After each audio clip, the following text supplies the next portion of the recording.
আজ সকাল সকাল হাওড়া থেকে ট্রেন ধরে বেরিয়ে পড়লাম দেউলটির উদ্দেশ্যে। প্রধান উদ্দেশ্য শরৎচন্দ্র বাড়িটা দেখব। আগে কখনো আমার এটা দেখা হয়নি। হাওড়া থেকে ট্রেনে দেউলটি যেতে সময় লাগে 1 ঘন্টা 15-20 মিনিট মতন।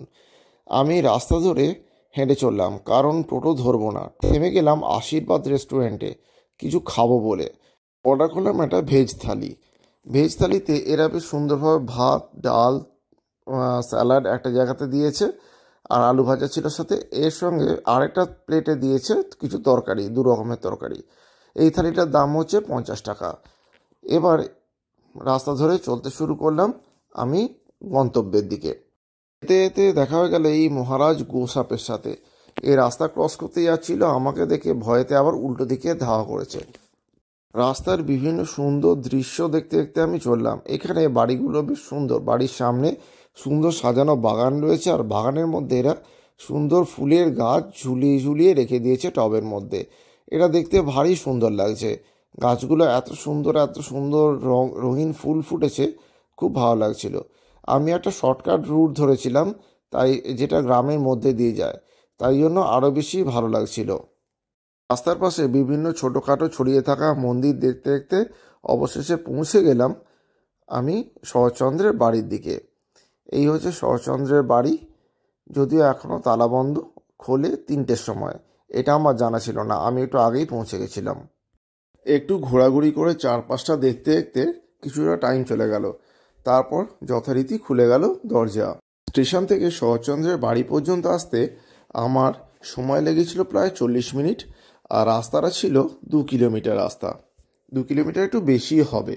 রাস্তা হিসেবে আমার সময়টা বেশি লাগার কারণ হচ্ছে আমি এদিক ওদিক একটু দাঁড়াচ্ছিলাম, একটু ছবি তুলছিলাম, একটু এদিক ওদিক দেখছিলাম। এই সমস্ত করতে করতে আসার জন্য আমার একটু সময়টা বেশি লেগেছিল।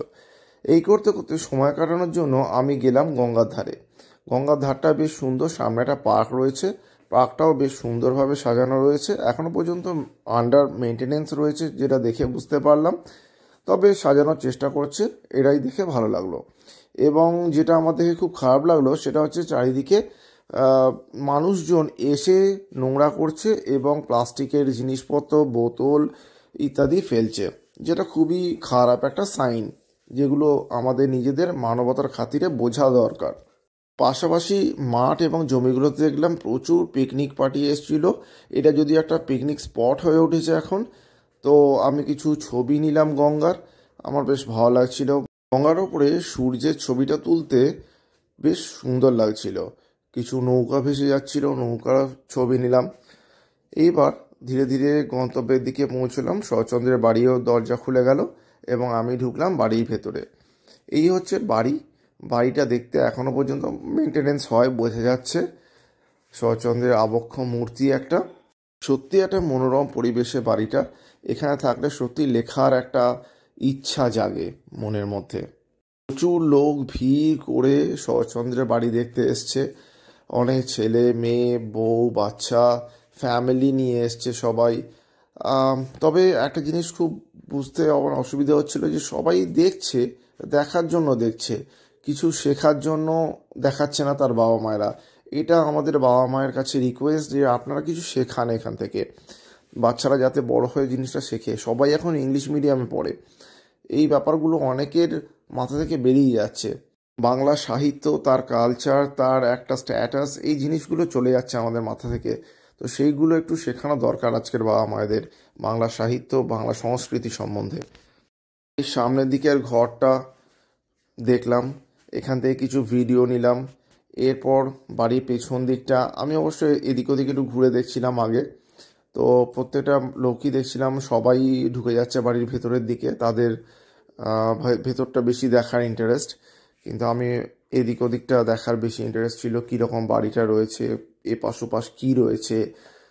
আগেকার দিনের অনেক স্মৃতি এখান থেকে মুছে গেছে, সেটা বুঝতে পারছিলাম। আবার কিছু স্মৃতিকে বাঁচিয়ে রাখা হয়েছে, সেটাও দেখে বুঝতে পারছিলাম। বেশ ভালো লাগছিল।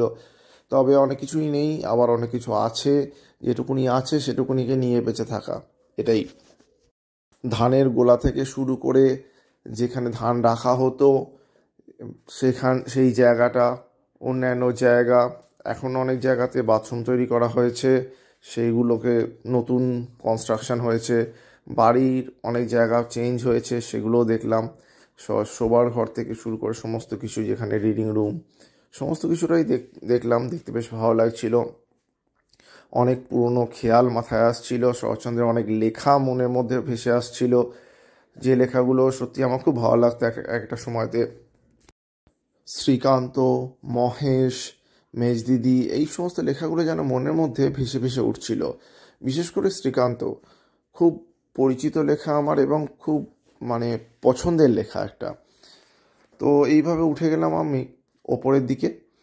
এবার ওপরের দিকে বাড়ির দোতলাতে উঠে দেখলাম চারিদিকটা এদিক ওদিক ঘুরে দেখলাম। এখনও পর্যন্ত মেনটেন করে রেখেছে এনারা, যদিও বাইরে লেখা রয়েছে ফলকে পশ্চিমবঙ্গ সরকারের দ্বারা এটা মেনটেনেন্স করা হচ্ছে। তো বেশ ভালো, বেশ ভালো লাগলো। শোবার ঘর থেকে শুরু করে সমস্ত কিছু দেখলাম। ওপরের থেকে ভিউটা কেমন লাগে সেটাও দেখছিলাম। খুব সুন্দর লাগছিল, আমার দেখতে খুব সুন্দর লাগছিল বাড়িটা। সব দেখাশোনার পর এখান থেকে বেরিয়ে পড়লাম একটুখানি জিরানোর জন্য। গঙ্গার ধারের দিকে গিয়ে একটু জিরিয়ে নিলাম। বেশ ভালো লাগছিল তখন, পড়ন্ত বিকেলের রোদ্দুর। ওখান থেকে বেরিয়ে হাঁটতে হাঁটতে চলে এলাম লক্ষ্মীনারায়ণ সুইটসে জলযোগ করতে। কিছু খাবার দাবার খেয়ে বেরিয়ে পড়লাম ট্রেনে চড়ে বাড়ির উদ্দেশ্যে।